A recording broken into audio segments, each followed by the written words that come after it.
नमस्कार दोस्तों, स्वागत है आपका हमारे YouTube चैनल पे। आज हम धर्म का अर्थ समझेंगे। What is religion? धर्म की परिभाषा कहाँ है? क्या हम धर्म की वास्तविक समझ रखते हैं? मेरा उद्देश्य यही था इस आज के लेक्चर को लाने का। तो धर्म की परिभाषा कई जगहों पे दी गई है। दर्शन शास्त्र में भी, धार्मिक ग्रंथों में भी और कानून में भी इसकी परिभाषा दी गई है। उच्चतम न्यायालय कहता है कि धर्म आस्था का प्रतीक है। आस्था किसे कहते हैं?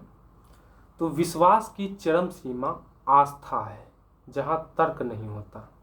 जैसे हम यह विश्वास करते हैं या हमें ऐसा प्रतीत होता है कि अमुक व्यक्ति या अमुक संकल्पना या अमुक कारक के साथ जुड़ने से हमारा भविष्य बेहतर होगा या हमारा भविष्य में सुधार होगा। तो यह क्या है? हमारा विश्वास है।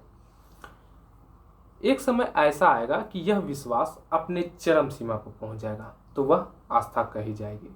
जैसे हमसे कोई व्यक्ति यह कहता है कि जब आप परीक्षा देने जा रहे हो तो आप एक गिलास गंगा जल पी करके जाएं, इससे आपका परीक्षा बेहतर होगा। तो हो सकता हम यह विश्वास कर लें कि ईश्वर इससे संतुष्ट हो जाएंगे और हमारा परीक्षा बेहतर होगा, तो हम गंगा जल पीना शुरू कर दें। ये क्या हो जाता है? यह विश्वास की चरम सीमा हो जाती है और यही आस्था कही जाती है। अगर हमसे कोई व्यक्ति पूछ ले कि आप यह गंगा जल क्यों पी रहे हैं, इसमें तो प्रदूषक की मात्रा है, यह स्वास्थ्य के लिए हानिकारक है, तो हम यह तर्क नहीं देंगे कि ऐसा क्यों, क्योंकि यह हमारे आस्था है। अब एक समय ऐसा भी आएगा कि यह आस्था जो है अपनी चरम सीमा पर पहुंच जाए। तो जब यह आस्था अपनी चरम सीमा पर पहुंच जाता है तो यह उन्माद कही जाती है। जैसे अब हम यह मानने लगते हैं कि हमारा धर्म सबसे बेहतर है और किसी दूसरे धर्म के लोगों को विकास करने का अधिकार नहीं, यह मानने लगते हैं। यही धार्मिक उन्माद है। हमारे संविधान के अनुच्छेद 25 से 28 में धार्मिक स्वतंत्रता का अधिकार है, जो आप पढ़ते भी होंगे।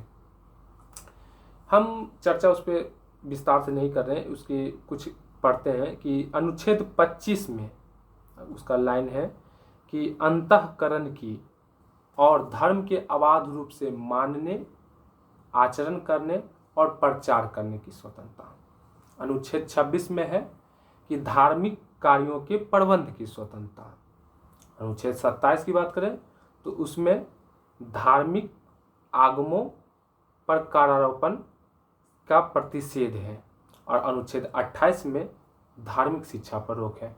उसके विस्तार से चर्चा कर सकते हैं, लेकिन अभी हम इस पे थोड़ी चर्चा करते हैं, क्योंकि जब हम मूल अधिकार की शुरुआत करेंगे कि मूल अधिकार होता क्या है, प्राकृतिक अधिकार की क्या है, मानव अधिकार क्या है, किस रूप में मूल अधिकार रखी गई है, और तो हम उसे विस्तार से चर्चा करेंगे।